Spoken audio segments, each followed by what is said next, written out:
how exactly does removing aid bring more power to Africans? Or I guess better put, how can the continent use the removal of aid or the reduction of aid as an opportunity to empower the continent? So yes, when I look at this, I am a big believer in the fact that by removing aid, as counterintuitive as it sounds, I think it will help give more of a voice and empower the role of everyday Africans on the ground, just for the fact that once more aid is removed from different African governments, it's going to, I guess, it's going to forcefully create a closer relationship between different African governments and actual taxpayers on the ground.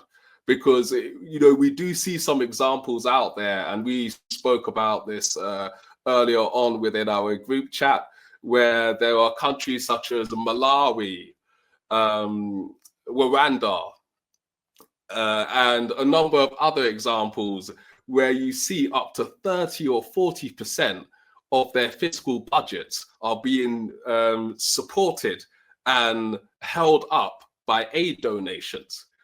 So in a way, that's those aid donations, it just reduces by like the same way they're receiving 30 to 40% of their fiscal budget from these aid organizations.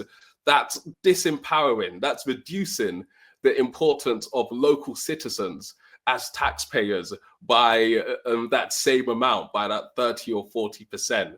In terms of their voice and their importance. I guess I would look at it in the way of, if you think about bank and, banks make money by issuing loans. And increasingly nowadays, especially in Western countries, you see that a lot of banks increasingly don't actually make much of their money from issuing business loans or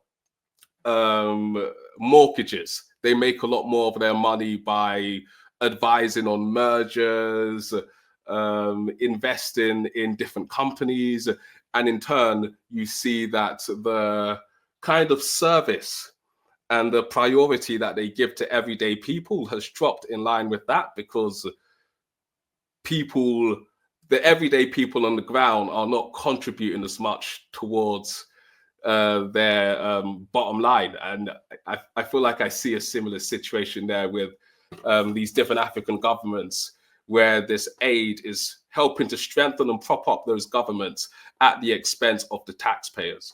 So yeah, Malik, it'd be good to see your take in terms of how can Africa and Africans use the removal of aid as an opportunity to empower the continent and promote more participation and change and action.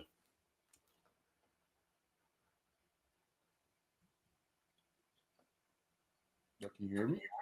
Yes, yeah, loud and clear. Yeah. Something's wrong with my screen, but yeah, honestly, it's hard to argue with anything that you've said, because especially with recent events, hate has just been detrimental to Africa and its development, its progress, especially when you just touched upon one of your last points about it's not going to the average person nor helping the average person develop at all. I honestly, I feel like if I talk, I'll just be kind of like rehashing your points. I don't really have anything else extra to add, really, to this, to what you said. It's really, yeah, that's it. I really don't have anything else to add.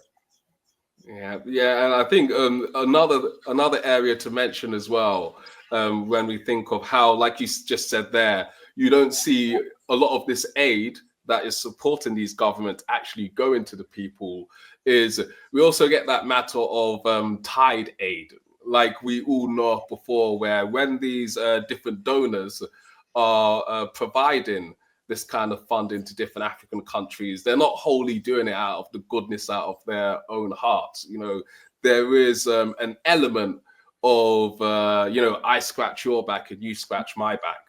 And yes, we see that with the aid that's provided, there are all of these conditionalities, these obligations that these governments have to meet, whether it's in relation to how they run their own countries in terms of politics, how they manage their economy, how they're, you know, invested in education in their own societies, or how they approach different social and cultural issues related to things as random as LGBTQ rights and other matters, where this aid is delivered in a way that has an influence on how those different African governments approach those issues.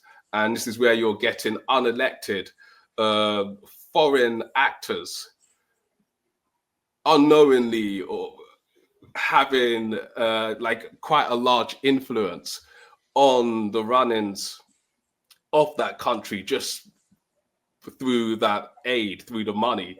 So yeah, there's also that element when we think of the tide aid, and you know, how much of it is going to the actual African on the street, and then, you know, how useful is it? And then there's also the fact that with this aid, there's a need to buy a certain amount of products and consultancy services or whatever else it may be from the donor country. And this is where I'm sure if you visit any major African capital, you see that the aid and NGO workers are among the highest paid. They're staying in some of these, nice fancy hotels where they've got their own maids and their chefs. And that's also where some of that money is going.